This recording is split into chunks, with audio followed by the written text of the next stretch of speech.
that's what I tell my clients. Like, you don't have to decide anything, whether the business is viable or not. You just need to look at the numbers and know that this is what's actually happening.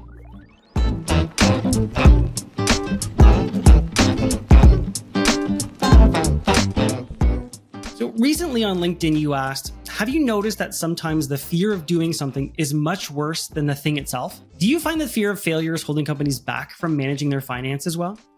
Oh my gosh, absolutely. It's the fear of, what if I actually am not profitable? That's like a big fear too. Like, what if I actually am not making money? Does that mean that I don't have a real business? Does that mean this is not a viable business? Or I once had somebody tell me that they realized that they had a fear deep down that they were so scared of the tax bills to come that they were scared to make more money and manage that money. They kind of were just staying in this low area where they were like, I don't have to manage the money because I'm not going to have a crazy tax bill, but also that means I'm not going to make a lot of money. So there's a lot of deep-rooted fears that people have about making money when the business doesn't reflect the effort that they feel they're putting in and the numbers, which to I say, like, Airbnb just became profitable last year. So let's say, we can go years without being profitable. That doesn't mean that we don't have a profitable business plan.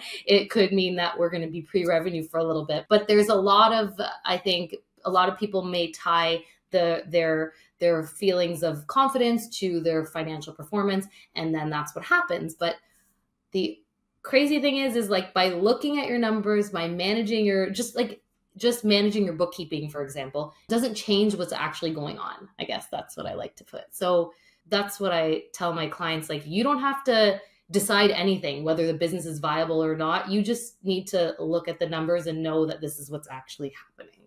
If you're not profitable, I can understand how you could easily fall into that trap of, well, if I'm good at this, shouldn't I be making money? And so does that mean I'm not good at this? And you can easily, I would imagine, fall into this imposter syndrome or this trap of self-doubt. You have to separate the quality of the work that you're doing and providing to your clients and your customers from the profitability of the business, at least for a time. Like you said, getting to profitability for some businesses can take years, decades even for some tech companies, but that doesn't mean the products and the services they're selling aren't valuable and people aren't willing to pay for it. Yes, exactly. And the only way that you are going to dial up the profit for your business is by looking at what the profitability is. Like, that's the baseline start, is the awareness piece. Then you can move into the changing of what went wrong, what went well type thing.